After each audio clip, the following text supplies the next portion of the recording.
Bonjour et bienvenue à votre bulletin de nouvelles du 14 mars 2025. Aujourd'hui, nous allons vous présenter en première et en deuxième partie deux extraits de les conférences qui sont données par M. Boudreau au CABA qui s'appelle « Une histoire, raconte-moi une histoire ». Dans un premier temps, on vous parle « Raconte-moi une histoire de la Statue de la Liberté », un emblème quand même mythique pour New York qui représente justement la liberté, qui était à l'origine aussi le premier point que voyaient les immigrants lorsqu'ils arrivaient à New York. Donc, nous allons écouter cet extrait de qu'est-ce que nous a parlé M. Boudreau concernant la Statue de la Liberté. Alors, évidemment, c'est la Statue de la Liberté dans le port de New York. Alors, portons-nous maintenant en France, en 1865. C'est M. Édouard de La Boulaye, qui était un respecté professeur de droit et un chaud partisan du système politique américain. Il avait convié chez lui des amis libéraux pour célébrer la victoire du gouvernement américain sur les États sécessionnistes du Sud à la fin de la guerre civile qui aurait duré 5 ans. Toutefois, Napoléon III, qui régnait sur la France à ce moment-là, supportait quant à lui les États sudistes. De La Boulaye se demande comment faire comprendre aux Américains que la France lui est sympathique, même si son leader ne semble pas l'être. La France se réjouit de la tournure de cette guerre et l'abolition de l'esclavage. Il lui vient aussitôt cette idée. Pourquoi ne pas construire aux États-Unis un monument qui résulterait du travail des deux nations? Parmi les invités présents à cette réjouissance, il y avait un certain Auguste Bartholdi, 31 ans, et sculpteur prometteur. Il est séduit par les paroles de son hôte. Mais il faudra attendre une dizaine d'années avant que cette idée se concrétise. En 1871, Bartholdi s'exile aux États-Unis car sa ville natale de Colmar est envahie par les troupes prussiennes de Bismarck. Dans ses bagages, il apporte 2 modèles de statues et des lettres d'introduction de M. de La Boulaye. Sur place, Bartholdi s'efforce de rallier les Américains à la cause, soit d'élever à l'entrée du port de New York une statue géante, un cadeau de la France. Si, à Philadelphie, il récolte le support d'un réseau de libéraux fortunés qui promet une importante aide financière à Washington, il se heurte à l'indifférence totale du président Grant, qui avait succédé à Abraham Lincoln, qui avait été assassiné en 1865.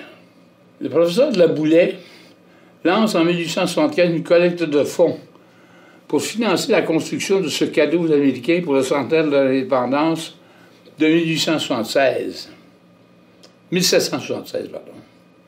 Le centenaire, ça va être 1876.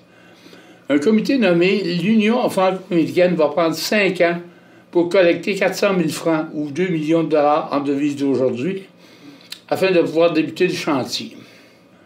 À force de parler d'elle dans la presse française, la statue s'installe petit à petit dans l'imaginaire collectif.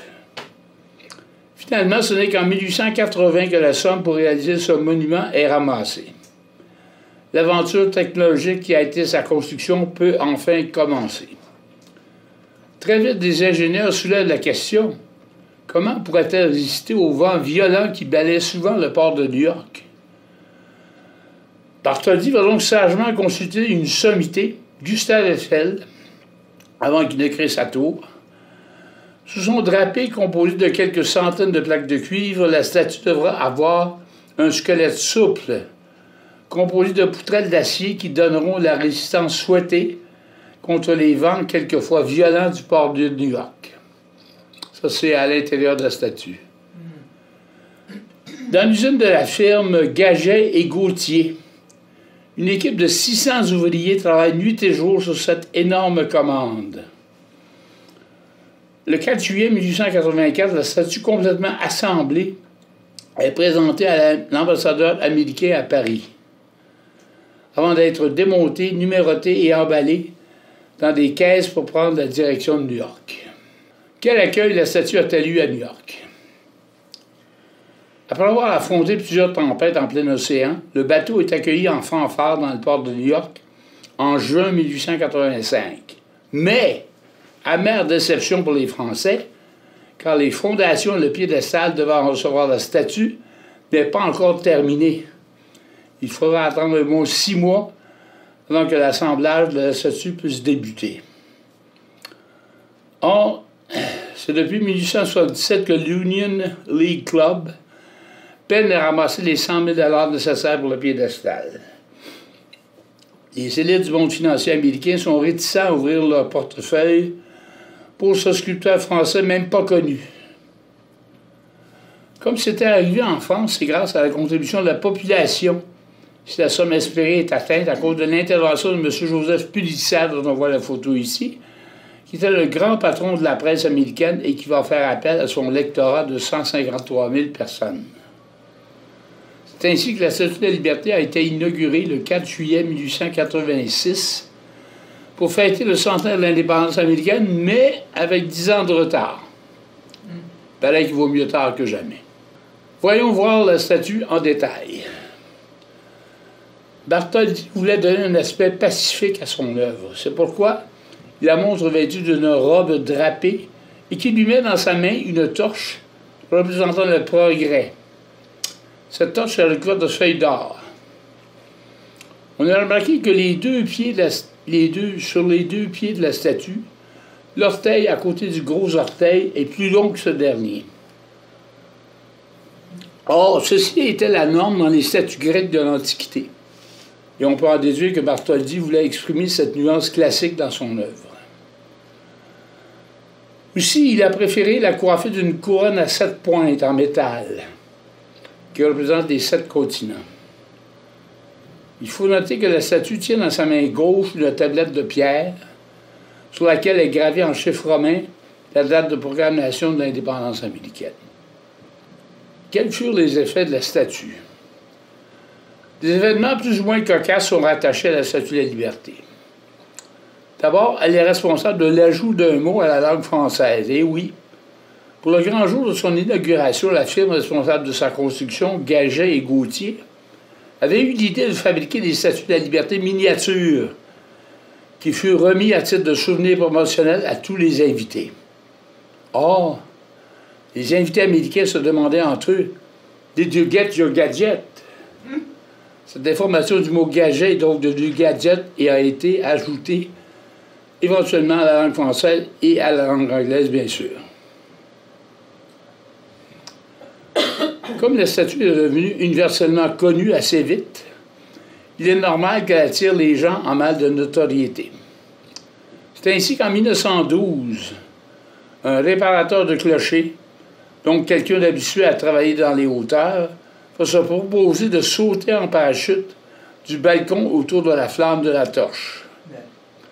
Pour ce saut d'une hauteur de 93 mètres, il semble que pour les premiers 20 mètres, il est tombé comme une roche avant que le parachute ne s'ouvre. Comme la descente a été très courte, le sol est rapidement venu à sa rencontre et le pauvre s'est foulé une cheville à l'atterrissage. Il est intéressant de savoir que la foudre frappe plusieurs fois par année la statue, qui est un élément vertical très haut dans un environnement très plat et uniforme. De plus, sa couronne avec ses pointes en métal et sa peau en cuivre sont d'excellents conducteurs d'électricité. Maintenant, on se demande qui a posé ou qui a inspiré la tête de la Statue de la Liberté à Bartholdi. Bartholdi lui-même a toujours laissé planer le mystère à ce sujet. Selon certaines sources, il s'agirait d'Isabella Merritt Singer, la veuve de l'inventeur des machines à coudre Singer. Certains autres disent que ce serait la mère de l'artiste Charlotte Bartholdi. En réalité, le sculpteur se serait plutôt inspiré d'un modèle qui posait pour lui à l'occasion, une femme surnommée la Grande Céline, une prostituée du quartier de Pigalle. On peut voir que la ressemblance est quand même assez probante. Maintenant, allons à la première pause. Votre station de télévision de Berthierville vous invite cordialement à son bingo hebdomadaire télédiffusé tous les samedis matins dès 9h30. Depuis longtemps, les fans de CTRB se divisent le joyeux montant de 600 $ chaque semaine à cette joute de bingo. N'oublions pas non plus le super bingo mensuel d'une cagnotte de 2000 $ que vous pourriez vous partager chaque premier samedi du mois. Un moment de fébrilité qui pourrait devenir payant pour plusieurs d'entre vous. Pour vous procurer ces fameuses cartes de jeu, les dépositaires participants sont à Berthierville, le dépanneur Formule 1, la station-service Arnois sur le boulevard Gilles Villeneuve, le marché IGA Extra Famille Mont-d'Or sur la rue Gabrielle Brissette, le marché Métro Boucher sur la rue Notre-Dame et la pharmacie Proxime sur la rue Frontenac. À Saint-Ignace de Loyola, le dépanneur Proxy sur la rue de la Traverse, la boucherie Aldo sur le rang Saint-Michel. C'est donc un rendez-vous hebdomadaire chaque samedi matin à 9h30 sur les ondes de CTRV, votre télévision locale et régionale, celle-ci toujours en haute définition. Toute l'équipe de CTRB vous remercie de votre fidélité et vous souhaite bonne chance.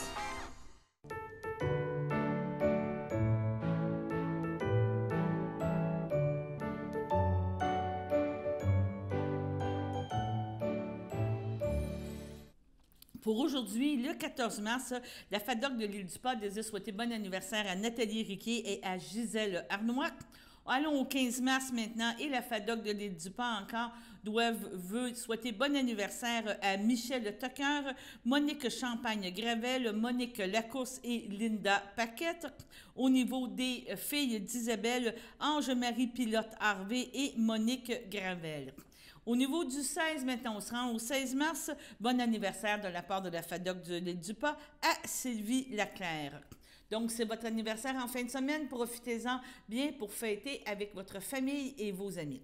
On vous a parlé en première partie des capsules, des conférences de M. Boudreau qui présente au CABA « Raconte-moi une histoire ». Et en deuxième partie, on vous présente un sujet encore très intéressant et qui est vraiment très particulier. On parle du Taj Mahal qui est en Inde, vraiment une structure, un palais magnifique.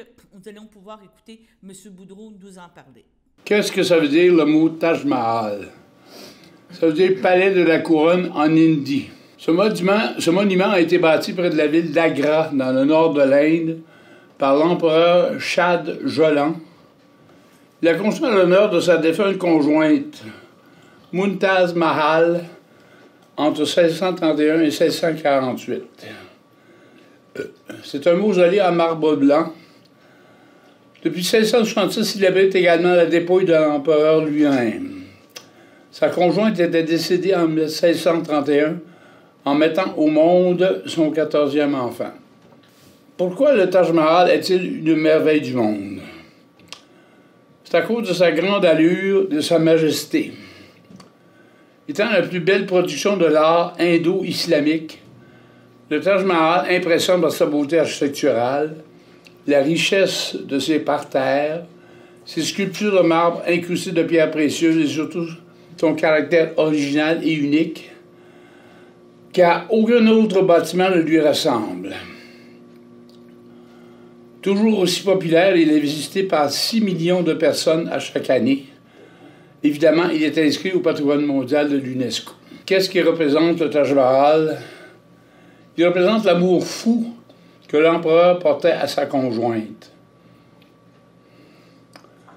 En perpétuant le souvenir de sa défunte femme, l'empereur inconsolable croyait atténuer sa grande peine de l'avoir perdue. Pour réussir cette construction, l'empereur fit appel à des artisans de tous les coins de son empire et même de l'Europe, comme des calligraphes, des tailleurs de gemmes, des poseurs de marqueterie, etc. Il demanda qu'on aille chercher jusqu'en Chine et en Arabie les 28 variétés de pierres précieuses utilisées dans la décoration du mausolée. La construction a été réalisée par 20 000 esclaves aidés de 1000 éléphants et elle aura duré 17 ans. La blancheur de son marbre prend différentes teintes selon l'heure du jour. De rose le matin, il vire au bleu à la fin du jour. De fabuleuses dentelles de pierre multicolores habillent ses murs intérieurs, en plus d'arabesques, de motifs floraux et de lettrage en caractère arabe. Un député du Parlement indien, l'an dernier, a demandé que soient ouvertes toutes les pièces du mausolée qui sont verrouillées en permanence au sous-sol. Il voulait savoir si ces pièces abritaient un temple dédié à Shiva, le dieu hindou. C'est une cour de justice qui a répondu à cette demande à l'effet que selon plusieurs experts, qui les avaient déjà visités, que ces pièces étaient effectivement vides. Selon une chercheuse, ces locaux vacants servaient à aller se rafraîchir durant les canicules de l'été. Comment peut-on décrire ce chef-d'œuvre? Le Taj Mahal est érigé en bordure d'un affluent du Gange, le fleuve sacré du pays. Il se trouve dans un jardin de 600 mètres par 300 mètres. Il y a 4 canaux avec des jets d'eau et des fontaines dans lesquelles se réfléchit le mausolée. Le domaine comprend un bâtiment à l'entrée en grès rouge orné de mosaïques en marbre blanc. Le bâtiment est surnommé le Fort Rouge. Dans le mausolée, à l'intérieur, la chambre funéraire est une pièce octogonale dans laquelle sont disposés 2 cénotaphes en marbre translucide. Celui de l'empereur et l'autre de son impératrice. Cependant, en réalité, leur corps repose dans une crypte au sous-sol. Sans que le Taj Mahal ne soit un édifice religieux comme tel, il a été conçu comme une représentation du paradis avec sa symétrie parfaite. Parmi ces références religieuses à l'islam, on trouve les 4 minarets comme autour d'une mosquée. Un détail important, ces minarets ne sont pas exactement verticaux, car on leur a donné une légère inclinaison, de sorte qu'en cas de tremblement de terre, ces minarets ne tomberaient pas sur le mausolée. Comme les sujets de l'empereur étaient majoritairement hindouistes, il y a aussi des références hindoues. Alors, le Taj Mahal est un des rares monuments dédiés à l'amour. Comme j'ai mentionné, il a été conçu pour rendre hommage à Mumtaz Mahal, qui était la favorite au palais de l'empereur. Cette femme, qui était une impératrice consort, ne fut jamais l'épouse officielle de l'empereur, même si elle a été sa préférée dans son harem, et ceci depuis 19 ans. On racontait que la jeune femme accompagnait le roi, même dans ses campagnes militaires. Ensemble, ils eurent 14 enfants et leur union dura 19 ans, signe que l'empereur accordait à sa favorite une attention particulière, compte tenu de ses nombreuses occupations et ses nombreuses autres femmes de son harem. L'histoire du Taj Mahal, comme elle, est empreinte de mystère et de romantisme. Elle a fait rêver les visiteurs de toutes les époques et a suscité des centaines d'anecdotes. Selon l'une des légendes, l'empereur aurait souhaité construire pour lui-même un monument semblable en face du Taj Mahal actuel, mais de l'autre côté de la rivière. Ce bâtiment aurait été en marbre noir. Il aurait été relié au Taj Mahal par un pont enjambant la rivière. Ce mythe est supporté par le fait que les 2 cénotaphes dans la salle funéraire ne sont pas disposés symétriquement, ce qui laisse croire qu'on ait agi précipitamment après le décès de l'empereur. Une autre princesse s'est un jour rendue au Taj Mahal. Je parle ici de Lady Di, qui avait pris la pose pour les médias vêtue de son tailleur rouge, assise sur un petit banc blanc près de l'entrée du site. Maintenant, allons à la deuxième pause. Voici une plaque porte-clés des amputés de cœur. Quand vous utilisez une plaque porte-clés, vous protégez vos clés. Si vous les perdez, la personne qui les trouvera pourra appeler au numéro au dos de la plaque. Ou les déposer dans une boîte aux lettres. Puis, les amputés de guerre vous retourneront vos clés.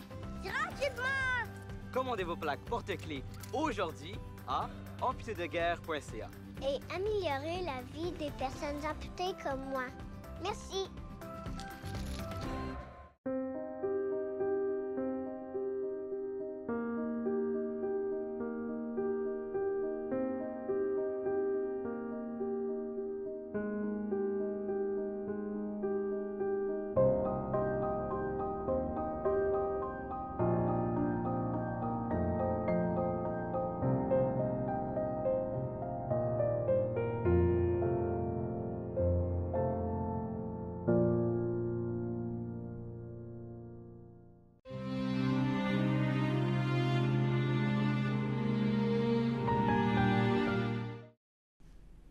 Au centre d'hébergement des Deux-Rives, le 12 février, à l'âge de 83 ans, est décédé M. Viateur Mathieu, époux de Micheline Gladu, demeurant à Berthierville.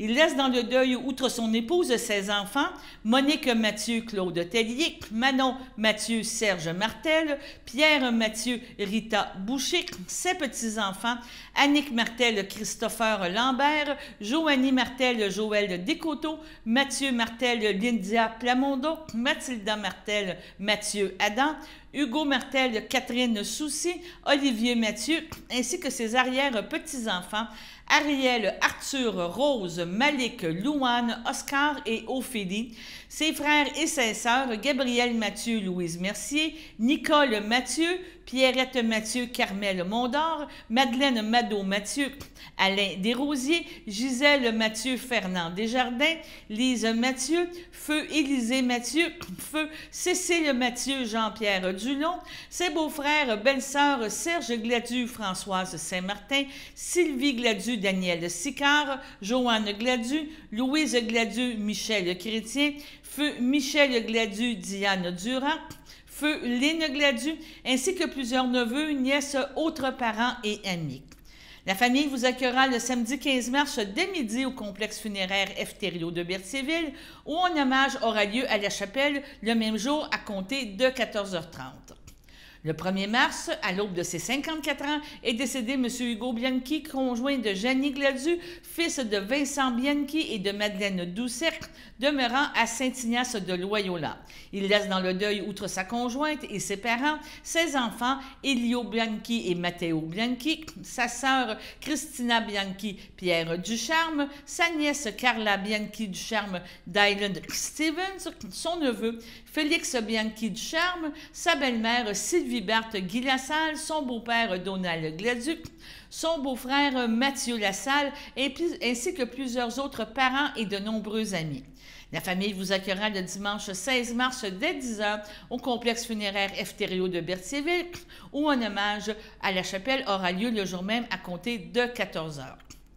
Au centre hospitalier Le Château Champlain de Berthier, le 10 mars, à l'âge de 87 ans, est décédé M. Jean-Luc Grégoire, époux de feu Suzanne Bourgeot, demeurant à Berthierville. Il laisse dans le deuil ses enfants, Luc Grégoire, Linda Coutu, Chantal Grégoire, Richard Rivec, Jocelyne Grégoire, Michel Toupin, Maryse Grégoire, Dany Lebel, ses petits-enfants, Jean-François, Pierre, Pierre-Luc, Patricia, Francis et Sarah Michel, ses arrière-petits-enfants, Toby, Antoine, Hailey, Louis, Charles, Flavie, le bébé à venir. Donc, ses frères et ses sœurs, beaux-frères et belles-sœurs, on parle de Suzanne Morissette, feu Roland Grégoire, Lucette Grégoire, feu Normand Jaudoin, André Proux, André Grégoire, Rodrigue Grégoire, Gertrude Lavoie, feu Michel Grégoire, Ginette Grégoire, Michel Robitaille, Ginette Destrempe, feu Guy Bourgeot, Pierre Bourgeot, Paul Jasmin, Lucette Bourgeot, Gilles Pelletier, France Bourgeot, Serge Joannette, ainsi que plusieurs neveux, nièces, autres parents et amis. La famille vous accueillera le vendredi 21 mars dès 11h au complexe funéraire Efterio de Berthierville. Suivront les funérailles à l'église de Sainte-Geneviève de Berthier à compter de 14h30. M. Jean-Luc Grégoire sera inhumé au cimetière de Berthier le même jour. Au CHDL Saint-Charles-Borromée, le 7 mars, à l'âge de 58 ans, est décédé M. Pierrot Lapierre, directeur général du CABA et époux de Joël Chapados, demeurant à Saint-Cuthbert et natif des îles de la Madeleine. Il laisse dans le deuil, outre son épouse, ses enfants, Félix Lapierre et Émilie Lapierre, sa mère Georgette Chapdelaine, feu Jean-Marie Lapierre, ses frères, ses sœurs et leurs conjoints, Rénald, Francine, Suzanne, Martine et Sonie Lapierre, ainsi que les membres de la famille Chapados, plusieurs neveux, nièces, autres parents et amis, sans oublier la grande famille du CABA. Vous pouvez compenser l'envoi de fleurs par des dons pour le CABA. La famille vous accueillera le samedi 22 mars de 10h30 à 15h au Centre d'action bénévole d'Autrey, 180 rue Champlain à Berthierville. Suivra une célébration de sa vie en toute amitié et intimité en privé avec les membres de sa famille, le personnel et les bénévoles du CABA ainsi que ses amis proches. Une cérémonie religieuse aura lieu en toute intimité et simplicité lors de l'inhumation des cendres de M. Lapierre aux îles de la Madeleine à une date ultérieure. Au CHDL de Saint-Charles-Borromée, le 6 mars, à l'âge de 87 ans, est décédée Mme Pauline Bacon, épouse de Raymond Rochette, demeurant à Saint-Cuthbert et autrefois de Saint-Viateur. Lui a précédé Régent et Thérèse Bacon, Suzanne, Claire et Agathe Rochette. Elle laisse dans le deuil, outre son époux, sa sœur Lucille Bacon, Jephta Ferguson, ses belles-sœurs et beaux-frères, Denise Rochette, feu Jacques Désy, Louise Rochette, feu Lucien Coutu, Angèle Rochette, feu Jacques Lalande, Marthe Rochette, Alain Guil, sa filleule Chantal Bacon, Christian Alvarez, ainsi que plusieurs neveux, nièces, autres parents et amis. La famille vous accueillera le samedi 29 mars dès 12h30 au complexe funéraire Eftério de Berthierville. Suivra une liturgie à la chapelle du complexe à compter de 14h30. Madame Pauline Bacon-Rochette sera inhumée au cimetière de Saint-Viateur à une date ultérieure. Au CHDL Saint-Charles-Borromée, le 5 mars, à l'âge de 80 ans, est décédé M. Julien Valois, conjoint de feu Ginette Rainville, demeurant à Joliette et autrefois de Saint-Ignace de Loyola. Il laisse dans le deuil ses enfants, Virginie Valois, Marc-André Cardin, Olivier Valois, son petit-fils David Durand, son arrière-petit-fils William Durand, sa sœur, son frère, beau-frère et belle-sœur, Nicole Valois, feu Jean-Marie Paradis, Julie Potvin, feu Yvon Valois, Jacques Valois, Suzanne Généreux, Hélène Rainville, Louis Rivette, Mireille Rainville, Pierre Martel, Jacinthe Rainville, Roger Gendreau, Daniel Rainville, Nicole Rainville, Pierre Saint-Georges, Joël Rainville, Régent Brousseau, ainsi que plusieurs neveux, nièces, autres parents et amis. La famille vous accueillera le mercredi 9 avril dès 11h au complexe funéraire Eftério de Berthierville. Suivra un hommage à la chapelle du complexe à compter de 14h. Les cendres de M. Valois seront déposées au columbarium de Saint-Félix-de-Valois à une date ultérieure.